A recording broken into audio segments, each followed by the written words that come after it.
నమస్తే లలిత్ కుమార్. నమస్కారం అండి. ఎలా ఉన్నారండి? బాగున్నాను. కొన్ని రోజుల క్రితం మీ పైన ఒక కేసు జరిగింది. రామ్నాలాల్ మీ మీద కేసు పెట్టడం జరిగింది. తర్వాత తప్పు నాదే అని చెప్పి ఒక వీడియో రిలీజ్ చేయడం కూడా జరిగింది. అసలు ఏం జరిగింది? ఈ జరిగిందంతా క్లియర్గా చెప్పేశాడు కదండి తనే. ఓకే. ఆయన ఏమన్నాడు, కేసు పెట్టింది ఆయనే, ఇష్యూ జరిగింది, ఆ తర్వాత కొంచెం కమ్యూనికేషన్ గ్యాప్ కొంతమంది వ్యక్తులు ఉండి చేయటం వల్ల వచ్చిందని చెప్పేసి చెప్పారు. ఆ వ్యక్తులు ఎవరు ఏంటి అనేది మాకు చెప్పారు, కానీ ఆయన పబ్లిక్లోకి వచ్చి చెప్పడానికి భయపడుతున్నారు. ఎందుకంటే ఆ వ్యక్తులు మళ్ళీ తిరిగి అతన్ని వేధిస్తారేమోనని చెప్పేసి. ఓకే. సో ఇష్యూ అయితే క్లియర్ అయిపోయింది.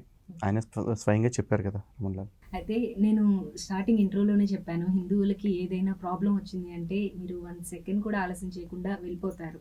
అసలు హిందూ జనశక్తి స్థాపించాలనే ఆలోచన మీకు ఎలా వచ్చింది? ఎప్పుడు వచ్చింది? ఎందుకు వచ్చింది?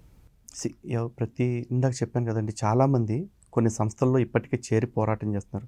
కొందరు సంస్థలు లేకుండా పోరాటం చేస్తున్నారు. నా వరకు నాకు కొంతకాలం వేరే సంస్థతో కలిసి పనిచేశాను. ఆ తర్వాత బయటకు వచ్చి హిందూ జనశక్తి స్టార్ట్ చేయడం జరిగింది. ఎందుకంటే అందరూ ఒకే పని చేయలేం, అందరూ ఒకేలా పని చేయలేం, కానీ అందరూ ఒకే లక్ష్యం కోసం పనిచేస్తున్నాం. కానీ ఎవరి ఆలోచన తీరు వాళ్ళకు ఉంటుంది. నా ఆలోచనలు తీసుకెళ్ళి అప్పటికి ఎంతో స్థిరంగా ఉన్న, ఎప్పటి నుంచో ఉంటున్న ఆ సంస్థ మీద నేను రుద్దలేను. అలా అని నా ఆలోచన సరళిని చంపేసుకుంటూ నేను మనలేను. కాబట్టి నా ఆలోచన ప్రకారం పనిచేయడం కోసం హిందూ జనశక్తిని ఏర్పాటు చేశాను. ఈరోజు హిందూ జనశక్తి ఏర్పాటు చేసిన తర్వాత గణనీయంగా ప్రతి ఒక్క హిందూ హృదయంలోకి లలిత్ కుమార్ అంటే ఇది అని ఒక ముద్ర వేసుకోగలిగాను. నా ప్రయత్నం నేను చేస్తున్నాను. అలాగే ప్రభుత్వాల మీద కూడా నేను పోరాటం చేస్తున్నాను. దేవాలయాల విషయంలో నేను పోరాటం చేస్తున్నాను.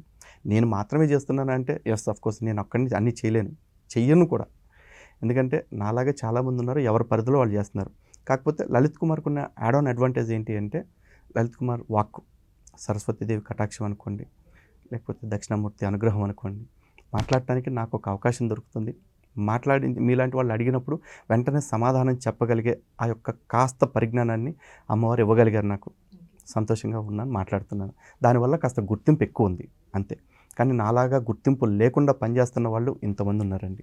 అలాంటి ప్రతి హిందూ కార్యకర్తకి కూడా శిరస్సు వంచి పాదాబంధనం చేసుకుంటున్నాం. మొన్న అక్కడికి వచ్చిన 5 లక్షల మంది ఎవరైతే ఉన్నారో వాళ్ళు ప్రతి ఒక్కరికి నేను పాదాబంధనాలు తెలియజేస్తున్నాను. ఎందుకంటే అక్కడ అందరినీ కలిసి నమస్కారాలు చెప్పే అంత అవకాశం మాకు వేదిక మీద రాలేదు కాబట్టి ఈ వేదికగా చెప్తున్నాను. Thank you so much. ధన్యవాదాలండి. నమస్తే.